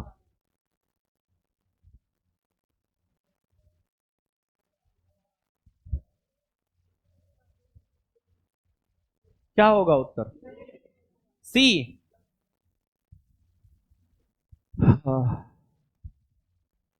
निम्नलिखित में से किस अधिनियम द्वारा 120 सदस्यों वाले चैम्बर ऑफ प्रिंसेज की व्यवस्था की गई? 120 सदस्यों वाला चैम्बर ऑफ प्रिंसेज की व्यवस्था 1919 के अधिनियम के तहत की गई। अस्पृश्य यानी छुआछूत, अस्पृश्य समुदाय के लोगों को लक्षित कर प्रथम मासिक पत्रिका बिटाल विध्वंसक किसके द्वारा प्रकाशित की गई थी?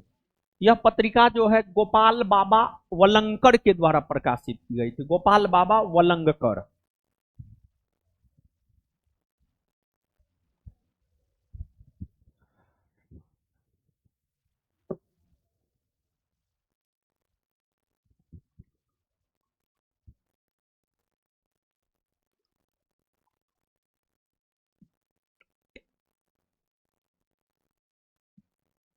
आगे आइएगा। बृहस्पति ग्रह के चंद्रमाओं मतलब उपग्रह की खोज निम्न में से किस एक वैज्ञानिक ने की थी? बृहस्पति ग्रह के उपग्रह अर्थात चंद्रमाओं की खोज गैलीलियो ने किया था, जिस वजह से जानते हैं शुरुआती बृहस्पति ग्रह के उपग्रह को गैलीलियो उपग्रह नाम दिया गया। गैलीलियो उपग्रह, बृहस्पति ग्रह के 4 उपग्रह को गैलीलियो उपग्रह नाम दिया गया है, क्योंकि बृहस्पति ग्रह के उपग्रहों की खोज शुरुआती में गैलीलियो ने ही किया था। गैलीलियो होगा उत्तर। कौन सा सेल मतलब कौन सा चट्टान, सेल मतलब चट्टान, कौन सा चट्टान फेनेरिटिक बनावट का उदाहरण नहीं है? गैब्रो, गैब्रो चट्टान। सारगेसो सागर एक हिस्सा है, किसका हिस्सा है? सारगेसो सागर उत्तरी अटलांटिक महासागर का हिस्सा है, उत्तरी अटलांटिक महासागर का हिस्सा है। देखिए यह है संसार, विश्व, और ये जो लाइन खींच रहे हैं यह है विषुवत रेखा, और ये जो ब्लू ब्लू आपको दिखाई दे रहा है ये सब जलीय भाग है, जल मंडल है, पानी है। उत्तरी अमेरिका महादेश, दक्षिणी अमेरिका महादेश, यूरोप महादेश, अफ्रीका महादेश के बीच में जो ये जलीय भाग है यह है अटलांटिक महासागर। विषुवत रेखा के ऊपर में जो अटलांटिक महासागर है नॉर्थ, उत्तरी अटलांटिक महासागर, और जो नीचे है साउथ अटलांटिक महासागर मतलब दक्षिणी अटलांटिक महासागर। अब उत्तरी अटलांटिक महासागर में 20 डिग्री उत्तरी अक्षांश रेखा से 40 डिग्री उत्तरी अक्षांश रेखा के बीच में सारगेसो सागर है। सारगेसो सागर का अक्षांशीय विस्तार 20 डिग्री उत्तरी अक्षांश रेखा से 40 डिग्री उत्तरी अक्षांश रेखा, और इसका देशांतरीय विस्तार है 35 डिग्री पश्चिमी देशांतर से 75 डिग्री पश्चिमी देशांतर।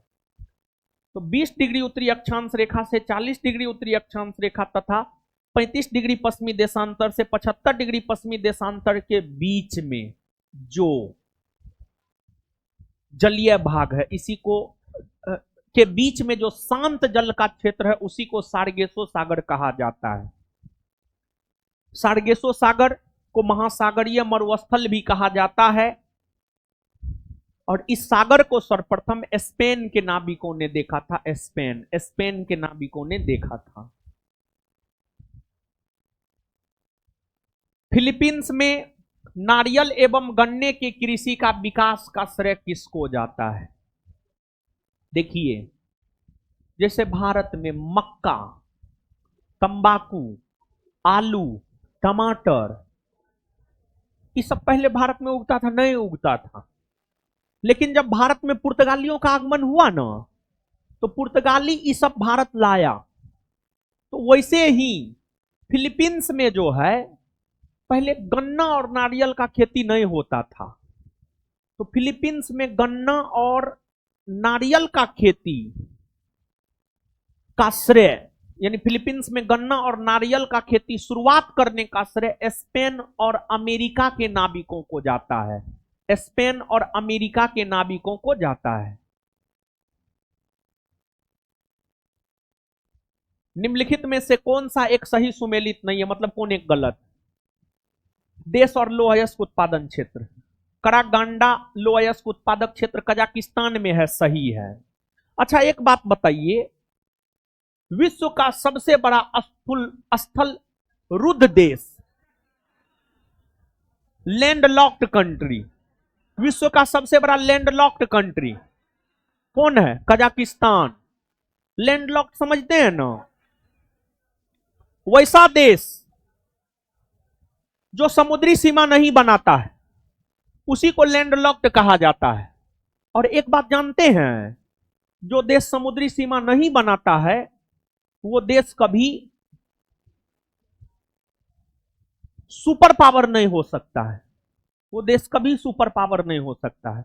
आप देखिए ना, सुपर पावर में अमेरिका है, चीन है, रसिया है, देखिए समुद्री सीमा बनाता है? एकदम बनाता है। क्योंकि देखिए समुद्री सीमा नहीं बनाएगा उसके पास नौसेना होबे नहीं करेगा, और बिना नौसेना का आप विश्व पावर बन जाइएगा, सुपर बॉस बन जाइएगा, पॉसिबल ना है। तीनों सेना होना चाहिए, तब आप सुपर पावर बन पाइएगा। भारत समझिए बहुत शानदार देश है। भारत के उत्तर में हिमालय पर्वत है, दक्षिण में हिंद महासागर है। तो भारत सुपर पावर बन सकता है, भारत सुपर पावर बन सकता है, लेकिन भारत का राजनीति सब ठीक ना है। भारत का राजनेता सब जो है ना, 4.5 साल काम नहीं करेगा, मुर्गा दारू 2,000 रुपया पॉकेट में। तो ऐसे नेता को काम नहीं करना चाहिए। तो नेता का मेंटेलिटी के वजह से भारत सुपर पावर नहीं बन पाया। नहीं तो भारत में इतना अच्छा अच्छा ब्रेन है, भारत में इतना खनिज संपदा है, भारत सुपर पावर बन सकता था। समझ गए?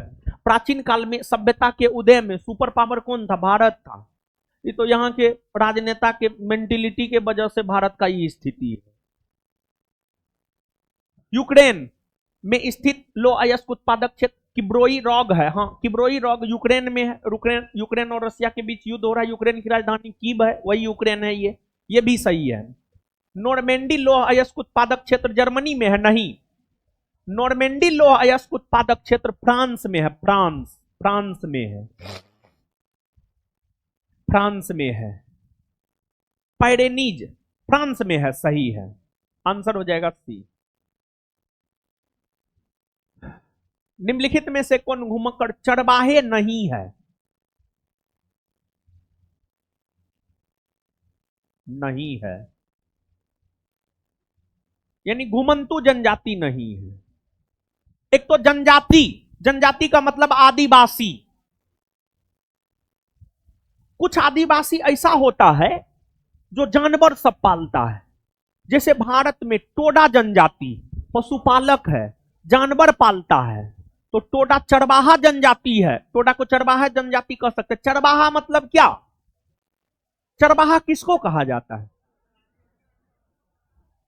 मतलब जो गाय भैंस चराता है, मतलब समझ रहे हैं ना? मतलब गाय भैंस को लेकर के जाता है, खेत खलियान में खिलाता है। चरवाहा का मतलब यही होता है। आप लोग को भी नौकरी उकरी नहीं होगा तो अंतिम में चरवाहा बनिएगा। बकरी आप लोग खरीद लीजिएगा, वो चराइएगा। बकरी पालन में बहुत मुनाफा है, समझे? तो घुमक्कड़ चरवाहे नहीं है। Pygmy, Kazakhs, Masai, Lapps. Pygmy pygmy pygmy जनजाति कांगो बेसिन में पाई जाती है। और यह जनजाति आखेटक है, मतलब शिकारी है। यह जनजाति आखेटक है, मतलब शिकारी है। ये चरवाहे नहीं है, पिग्मी।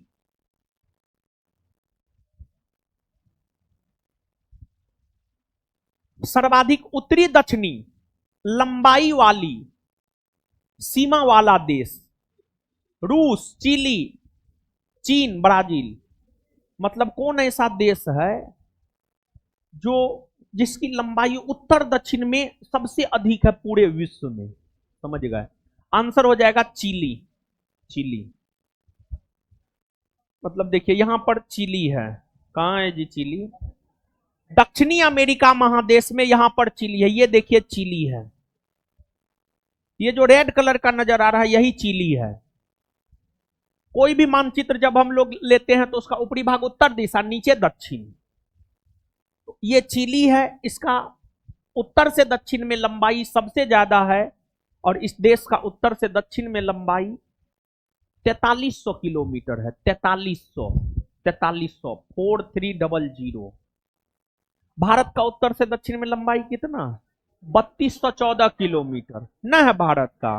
वैसे ही चिली का है 4300 किलोमीटर। जबकि इसका अक्षांशीय विस्तार बहुत कम है। सॉरी, देशांतरीय विस्तार बहुत कम है। ये तो अक्षांशीय विस्तार हो गया, ये अक्षांशीय विस्तार हो गया। इसका देशांतरीय विस्तार काफी कम है। चिली होगा उत्तर। निम्नलिखित सेल तंत्रों में से कौन भारत के कोष नीचियों डिपॉजिट्स का प्रमुख स्रोत है?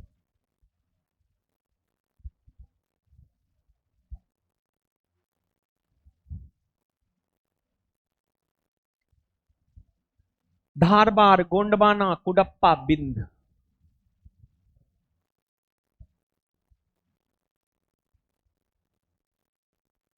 गोंडवाना। क्यों होगा जानते हैं? क्योंकि सबसे ज्यादा यही चट्टान भारत में पाया जाता है और इस चट्टान से कोयला का उत्पादन होता है। ये सब चट्टान तो थोड़ा कम पाया जाता है, गोंडवाना होगा उत्तर। गंगा के मैदान को डैश के रूप में वर्णित किया गया है। गंगा का मैदान, गंगा के मैदान का निर्माण गंगा और उसके सहायक नदियों के द्वारा बहाकर लाए गए अवसादों के निक्षेपण से हुआ है। और गंगा का मैदान उत्तर प्रदेश, बिहार और पश्चिम बंगाल में फैला हुआ है। गंगा का मैदान उत्तर प्रदेश, बिहार और पश्चिम बंगाल में फैला हुआ है। सबसे ज्यादा गंगा के मैदान का विस्तार उत्तर प्रदेश में है, उत्तर प्रदेश में है। और गंगा के मैदान को पेनीप्लेन कहा जाता है, पेनीप्लेन। बीना नदी निम्नलिखित नदियों में से किसकी सहायक नदी है? बीना बेतवा की सहायक नदी है, बेतवा यमुना की सहायक नदी है, यमुना गंगा की सहायक नदी है। बीना बेतवा की सहायक नदी है, बेतवा यमुना की सहायक नदी है और यमुना गंगा की सहायक नदी है। और यमुना गंगा की सबसे लंबी सहायक नदी है बेतवा। और बेतवा नदी पर ही माता टीला परियोजना है, जिस परियोजना से मध्य प्रदेश और उत्तर प्रदेश दोनों लाभान्वित होता है। किस जिले में उप उष्ण पर्वतीय वन पाए जाते हैं? राजस्थान के सिरोही जिले में। भू संरक्षण की परिरेखा बंधन विधि का प्रयोग कहां के लिए होता है? परिरेखा बंधन विधि क्या होता है जानते हैं? ये जो है मृदा संरक्षण का एक तकनीक है, परिरेखा बंधन विधि। मृदा संरक्षण का एक तकनीक है, मृदा संरक्षण का एक तकनीक है परिरेखा बंधन विधि। प्रबल पवन क्रिया के अधीन मरुउपवन नदी प्रवाहों के सन्निकट का बाढ़ग्रस्त होने वाला। अब त्रिन्ना इनमें से कोई नहीं होगा, उपरोक्त में से कोई नहीं। निम्नलिखित में से कौन सी मवेशी नस्ल राजस्थान की नहीं है? जानते हैं, दूध मूल तौर पर गाय और भैंसे ने देता है वो, और दूध हम लोग खाते हैं। तो ये जो है ना, इसमें थार पारकर, राठी, हल्लीकर, मेवाती, ये सब किसका नस्ल है जानते हैं? वह महाराज गाय का नस्ल है। ये सब थार पारकर, हल्लीकर, मेवाती, राठी, ये सब गाय का नस्ल है। इसमें राजस्थान का नहीं है, पूछ रहा है ना। थार पारकर, राठी, मेवाती, ये तीनों राजस्थान का है, हल्लीकर नहीं है। हल्लीकर कहां, किस राज्य के गाय का नस्ल है जानते हैं? हल्लीकर जो है कर्नाटक के गाय का नस्ल है, कर्नाटक। और ये सब ऐसा गाय है, जैसे एक होता है देसी गाय और एक होता है जर्सी गाय। जर्सी भी एक गाय का नस्ल है, और गाय का वैसा नस्ल जो अधिक दूध दे, सामान्य तौर पर उसको हम लोग जर्सी कहते हैं। और देसी नस्ल का गाय बहुत कम दूध देता है। और ये सब जो गाय है सब काफी ज्यादा दूध देता है, मतलब 10 लीटर, 12 लीटर, 15 लीटर, समझ गए, ऐसे दूध देता है ये सब गाय। तो ये हल्लीकर है, कर्नाटक का है। निम्नांकित में से कौन सा उद्योग चूना पत्थर को मुख्य कच्चा माल के रूप में उपयोग करता है? चूना पत्थर को मुख्य कच्चा माल के रूप में उपयोग करता है सीमेंट उद्योग, सीमेंट उद्योग। वर्ष 1962 में प्रकाशित पुस्तक साइलेंट स्प्रिंग, जिससे विश्व के पर्यावरणीय आंदोलन को गति मिली, के लेखक है रेचल कार्सन। जवाहरलाल नेहरू ने भारत की संविधान सभा की किस बैठक में उद्देश्य प्रस्ताव रखा था? पहला, दूसरा, तीसरा है? पहला, दूसरा। सामान्य तौर पर माना जाता है 9 दिसंबर 1946 को पहली बैठक, दूसरी बैठक 11 दिसंबर 1946 को, और तीसरी बैठक 13 दिसंबर 1946 को। तो संविधान सभा के समक्ष उद्देश्य प्रस्ताव जवाहरलाल नेहरू ने तीसरी बैठक के दौरान 13 दिसंबर 1946 को रखा, और यही उद्देश्य प्रस्ताव बाद में जाकर प्रस्तावना बना, और इस उद्देश्य प्रस्ताव को संविधान सभा ने 22 जनवरी 1947 को स्वीकार किया था। उद्देश्य प्रस्ताव को संविधान सभा ने 22 जनवरी 1947 को स्वीकार किया था। निम्नलिखित में से कौन सी एक भारतीय संघराज पद्धति की विशेषता न है? भारतीय संघराज पद्धति भारतीय शासन प्रणाली की विशेषता नहीं है। भारत में स्वतंत्र न्यायपालिका है, यह भारतीय शासन प्रणाली की विशेषता है। हाँ, यह भारतीय शासन प्रणाली की विशेषता है। भारत में न्यायपालिका स्वतंत्र है, न्यायपालिका के ऊपर किसी का कोई दबाव नहीं है, क्योंकि संविधान में स्पष्ट तौर पर यह बात कहा गया है। संविधान के अनुच्छेद 124 में कहा गया है भारत में एक सुप्रीम कोर्ट होगा जो स्वतंत्र होगा। तो स्वतंत्र न्यायपालिका है, यह शासन प्रणाली की विशेषता है। ये उत्तर होगा नहीं, क्योंकि पूछ रहा कौन विशेषता नहीं है। दूसरा, केंद्र और राज्य के बीच शक्ति का स्पष्ट विभाजन किया गया है, यह भारतीय शासन प्रणाली की विशेषता है। हाँ है, कहिएगा कैसे? संघ सूची, राज्य सूची, समवर्ती सूची का प्रावधान है। संघ सूची, राज्य सूची का प्रावधान करके केंद्र और राज्य के बीच शक्ति का ही तो विभाजन हुआ है। जो विषय संघ सूची में है उस पर कानून संघ सरकार यानी केंद्र सरकार, जैसे रक्षा, विदेश, ये सब संघ सूची का विषय, रेलवे, ये सब संघ सूची का विषय, इस पर कानून बनाएगा संघ सरकार। अब जो विषय राज्य सूची में है उस पर विषय राज्य सरकार, उस पर कानून राज्य सरकार बनाएगा, जैसे कृषि, पुलिस, ये सब राज्य सूची का विषय, उस पर कानून राज्य सरकार बनाएगा। तो संघ सूची और राज्य सूची का प्रावधान करके भारतीय शासन प्रणाली के अंतर्गत केंद्र और राज्य के बीच शक्ति का विभाजन हुआ। हाँ या ना? तो ये भी विशेषता है न हो। संघबद्ध होने वाली इकाइयों को राज्यसभा में असमान प्रतिनिधित्व दिया गया। मतलब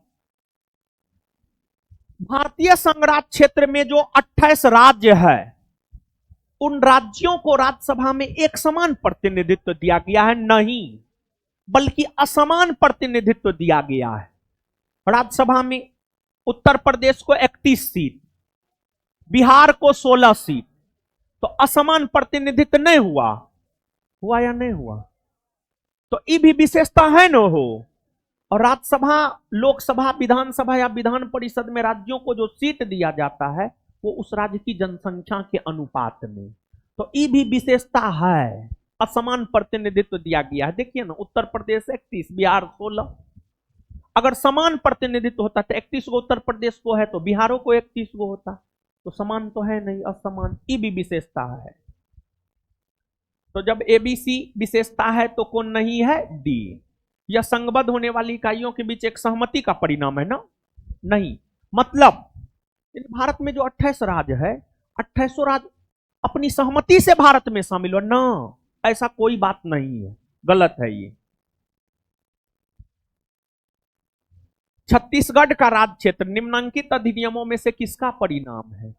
मतलब छत्तीसगढ़ का राज्य क्षेत्र किस अधिनियम का परिणाम है?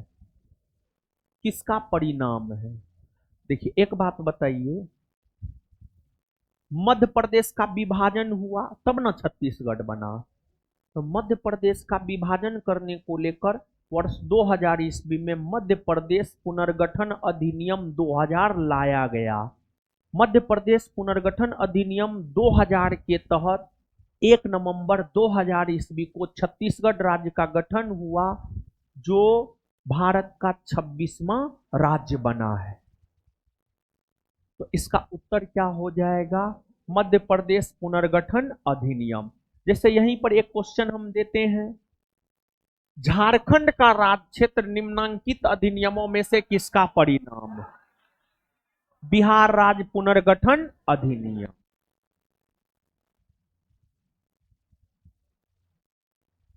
भारतीय संविधान का कौन सा अनुच्छेद बच्चों के शोषण के विरुद्ध मौलिक अधिकार से संबंधित?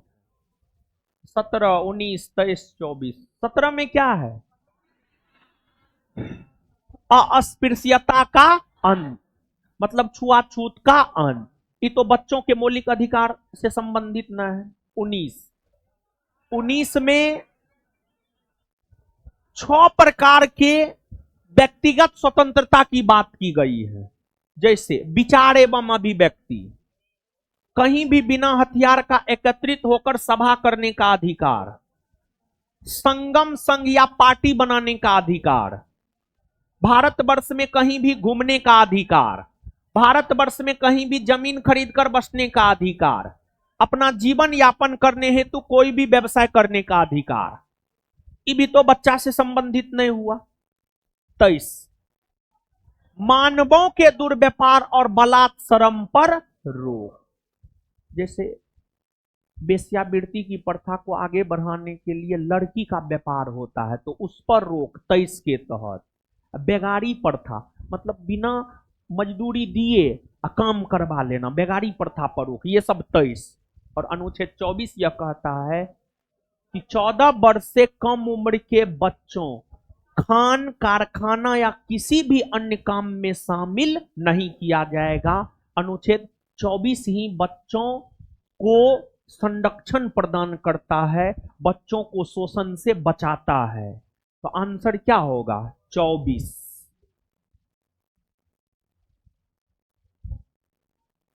भारत का राष्ट्रपति कितनी बार पुनः चुनाव के लिए पात्र होता है?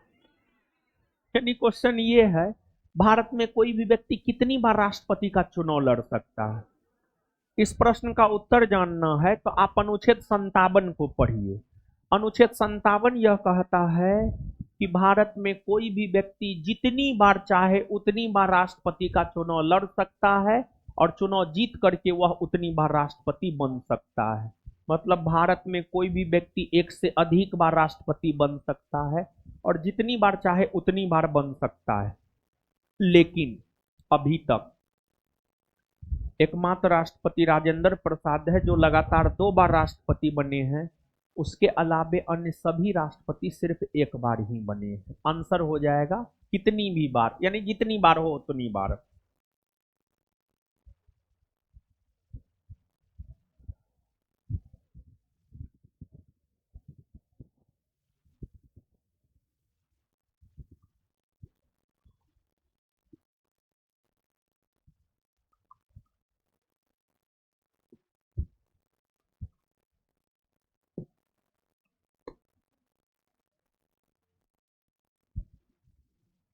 आगे आइएगा। निम्न में से कौन से राष्ट्रपति सर्वोच्च न्यायालय में उपस्थित हुए जब सर्वोच्च न्यायालय राष्ट्रपति के निर्वाचन विवाद की सुनवाई कर रहा था? जाकिर हुसैन, बीबी गिरी, फखरुद्दीन अली अहमद, नीलम संजीव रेड्डी। सुनिए, जानते हैं आज तक के इतिहास में जितने भी राष्ट्रपति के चुनाव हुए हैं उन सभी राष्ट्रपति के चुनाव में सबसे ऐतिहासिक राष्ट्रपति का चुनाव, चौथी बार जब राष्ट्रपति का चुनाव हो रहा था। पहली बार राष्ट्रपति का चुनाव 1952 में, दूसरी बार 1957 में, तीसरी बार 1962 में, चौथी बार 1967 में और पांचवी बार 1969 में। चौथी नहीं, पांचवी बार 1969 में। आज तक भारत में जितनी बार राष्ट्रपति का चुनाव हुआ है उसमें सबसे ऐतिहासिक और रोमांचक चुनाव पांचवी बार हुआ है 1969 में। इसमें राष्ट्रपति 1969 में जो राष्ट्रपति का चुनाव हो रहा था उसमें राष्ट्रपति पद के एक उम्मीदवार थे बीबी गिरी और दूसरे उम्मीदवार थे नीलम संजीव रेड्डी। बीबी गिरी निर्दलीय उम्मीदवार थे और नीलम संजीव रेड्डी कांग्रेस के उम्मीदवार थे। नीलम संजीव रेड्डी कांग्रेस के उम्मीदवार थे। अब उस समय कांग्रेस की सरकार थी, प्रधानमंत्री इंदिरा गांधी थी, लेकिन प्रधानमंत्री इंदिरा गांधी कांग्रेस के उम्मीदवार नीलम संजीव रेड्डी को सपोर्ट नहीं की, बल्कि प्रधानमंत्री इंदिरा गांधी बीबी गिरी को सपोर्ट की। इसी वजह से 1969 के राष्ट्रपति के चुनाव में बीबी गिरी की जीत हुई। बीबी गिरी की जीत हुई। बीबी गिरी की जीत हुई।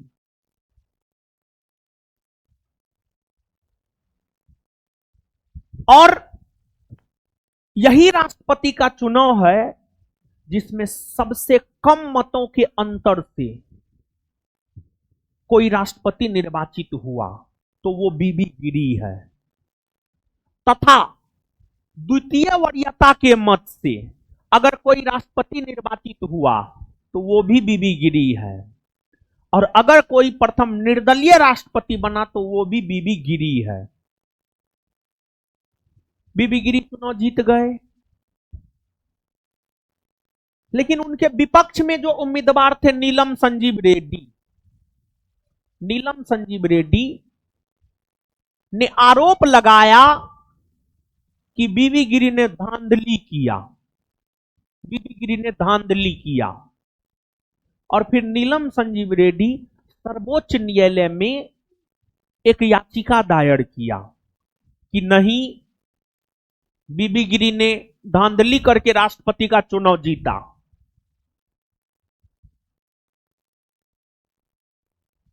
और फिर नीलम संजीव रेड्डी ने जो सुप्रीम कोर्ट में बीबी गिरी के राष्ट्रपति के निर्वाचन को चुनौती दिया, उसकी सुनवाई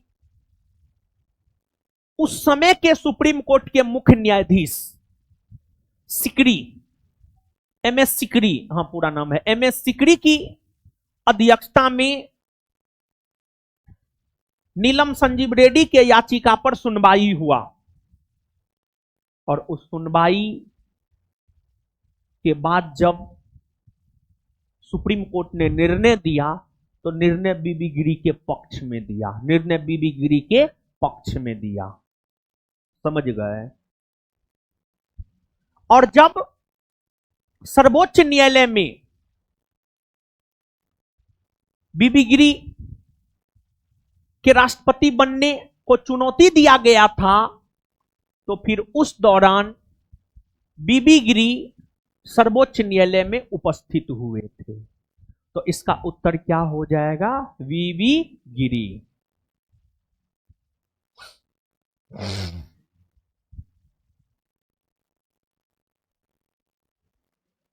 निम्नलिखित संविधान संशोधनों में से कौन सा एक बताता है कि मंत्रिमंडल में कुल मंत्रियों की संख्या प्रधानमंत्री को सम्मिलित करते हुए लोकसभा के सदस्यों की कुल संख्या के 15% से अधिक नहीं होगा?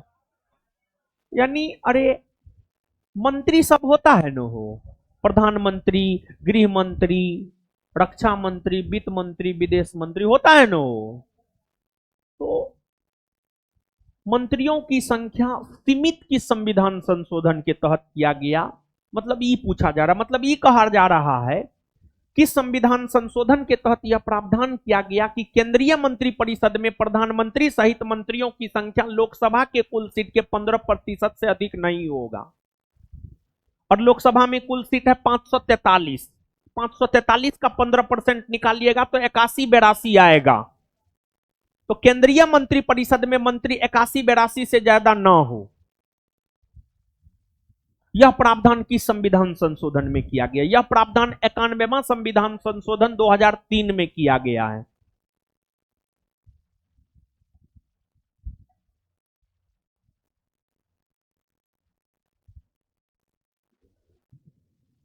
लोकसभा में अनुसूचित जनजातियों के लिए निम्न में से किस राज्य में सर्वाधिक आरक्षित सीटें हैं? देखिए सुनिए, अनुसूचित जनजाति मतलब आदिवासी। आदिवासी के लिए लोकसभा में सीट आरक्षित है? हाँ है। कितना सीट? 47। अनुसूचित जनजाति के लिए लोकसभा में 47 सीट आरक्षित है। कितना सीट? 47। कितना सीट? 47। 47 सीट आरक्षित है। समझ गए?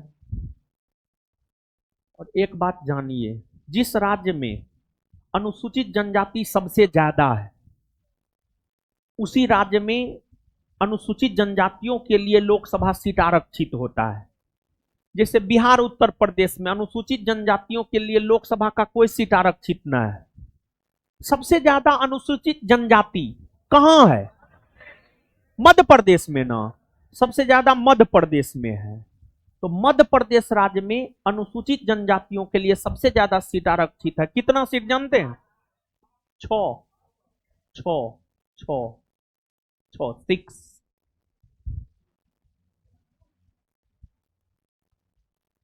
विधानसभा में है महाराज, वो विधानसभा में है। ठीक है, लोकसभा विधानसभा में अंतर न होता है जी।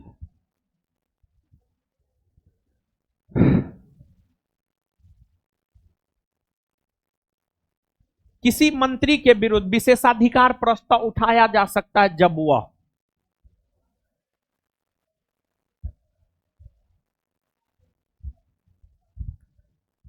किसी मामले के तथ्यों को रोकता है या तथ्यों का बिगड़ा हुआ वर्णन देता है तब। राज्य की मंत्री परिषद सामूहिक रूप से किसके प्रति उत्तरदायी होता है? राज्य का मंत्री परिषद सामूहिक तौर पर, भारतीय संविधान के अनुच्छेद 164 के क्लाउज 2 को पढ़िए। भारतीय संविधान के अनुच्छेद 164 के क्लाउज 2 को पढ़िएगा तो यह अनुच्छेद जानकारी देता है कि राज्य का मंत्री परिषद सामूहिक तौर पर विधानसभा के प्रति उत्तरदायी होता है, वहीं राज्य का मंत्री परिषद व्यक्तिगत तौर पर राज्यपाल के प्रति उत्तरदायी होता है। और केंद्रीय मंत्री परिषद अनुच्छेद 75 के क्लाउज 3 के तहत सामूहिक तौर पर लोकसभा के प्रति उत्तरदायी होता है और व्यक्तिगत तौर पर राष्ट्रपति के प्रति। उच्चतम न्यायालय द्वारा आज तक की दूसरी सबसे बड़ी खंडपीठ किस केस में बनी है? जानते हैं? सबसे बड़ी खंडपीठ बनी है केशवानंद भारती वाद, जिसमें मामलों की सुनवाई 13 जजों की बेंच ने किया। और दूसरी सबसे बड़ी खंडपीठ बनी गोलखनाथवाद, दूसरी सबसे बड़ी खंडपीठ बनी गोलखनाथवाद, जिसमें 11 जजों की बेंचों ने सुनवाई किया था। 11 जजों की बेंचों ने सुनवाई किया था। तो गोलखनाथवाद केस 1967 में इसका जजमेंट आया है। निम्नलिखित में से किस राज्य को केंद्र सरकार द्वारा विशेष श्रेणी का दर्जा कभी प्रदान नहीं किया गया है? सुनिए, जानते हैं अभी तक कितना वित्त आयोग का गठन हुआ है? 16 ना, 16। अभी तक 16 वित्त आयोग का गठन हुआ है, जिसमें 5वां वित्त आयोग सिफारिश किया था। 5वां वित्त आयोग, 5वां वित्त आयोग यह सिफारिश किया था कि अगर कोई राज्य आर्थिक तौर पर पिछड़ा हुआ है, भौगोलिक तौर पर, सामाजिक तौर पर, अगर कोई राज्य आर्थिक तौर पर पिछड़ा हुआ है, सामाजिक तौर पर पिछड़ा हुआ है, भौगोलिक तौर पर उस राज्य में अगर बहुत ज्यादा पर्वत ही है, तो उन राज्यों को विशेष राज्य का दर्जा मिलना चाहिए ताकि उन राज्यों का विकास हो सके। और राज्यों को विशेष राज्य का दर्जा दिया जाना शुरू वर्ष 1969 ईस्वी से हुआ है। 1969, 1969 भारत के भीतर राज्यों को विशेष राज्य का, देखिए इस बात सुनिए ना, आप जो लिख रहे हैं ना, इस बात से ज्यादा महत्वपूर्ण यह था कि भारतवर्ष में राज्यों को विशेष राज्य का दर्जा देने का सिफारिश किस वित्त आयोग ने किया था? 5वां वित्त आयोग ही ज्यादा महत्वपूर्ण है।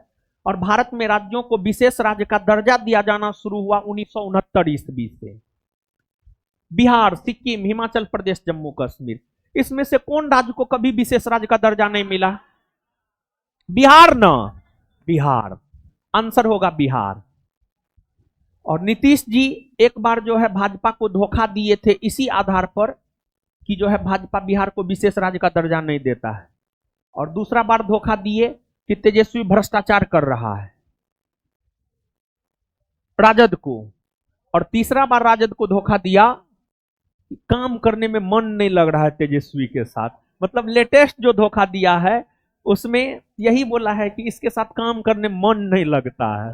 तो तेजस्वी उस पर जवाब दिया था कि हम मुख्यमंत्री के मनोरंजन के लिए नाचे।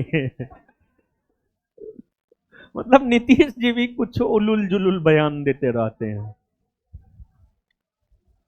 लेकिन बिहार में देखिए बहुत अच्छा क्वेश्चन है ये, इस क्वेश्चन का जवाब दीजिए कोई, इस क्वेश्चन का जवाब दीजिए कोई। सी, वाह, चलिए बहुत बढ़िया है। सी जो भी लोग बोले हैं सही है उत्तर। निम्नलिखित कथनों पर विचार कीजिए। 73वां संशोधन के बाद विकेंद्रीकरण किया गया, यानी विकेंद्रीकरण किया गया मतलब शासन का पावर जो है लोकल स्तर तक दिया गया। 73वां संविधान संशोधन के तहत पंचायती राज को संवैधानिक दर्जा दिया गया और फिर पंचायती राज के पदाधिकारियों को शासन प्रशासन की जिम्मेदारी दी गई स्थानीय स्तर पर, यही तो विकेंद्रीकरण है। तो इसके तहत निर्णय लेने की शक्ति, पूर्ण व्यवस्था, न्यायिक शक्ति, प्रशासनिक शक्ति, निर्णय लेने की शक्ति, पूर्ण व्यवस्था, प्रशासनिक शक्ति, ये तीनों हुआ है, लेकिन न्यायिक शक्ति, न्याय को लेकर कुछ नहीं हुआ है। केंद्र में अंतरिम सरकार की स्थापना हुई थी। देखिए केंद्र में अंतरिम सरकार की स्थापना अगर देखी जाए तो केंद्र में अंतरिम सरकार की स्थापना हुई है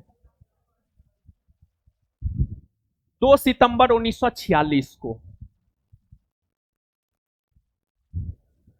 क्रिप्स मिशन के आने के बाद, क्रिप्स मिशन का भारत आगमन कब हुआ?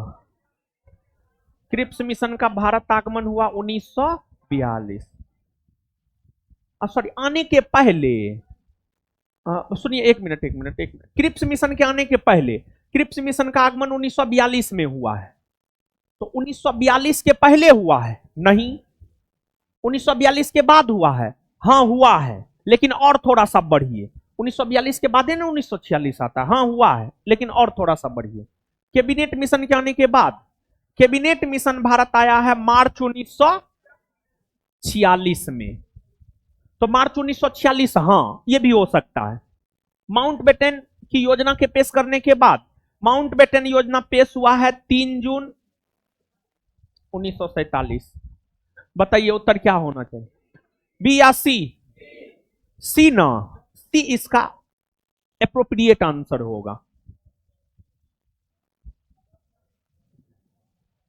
1946 में भारत में अंतरिम सरकार का मुखिया कौन था? लॉर्ड माउंटबेटन, क्योंकि अंतिम वायसराय वही थे माउंटबेटन।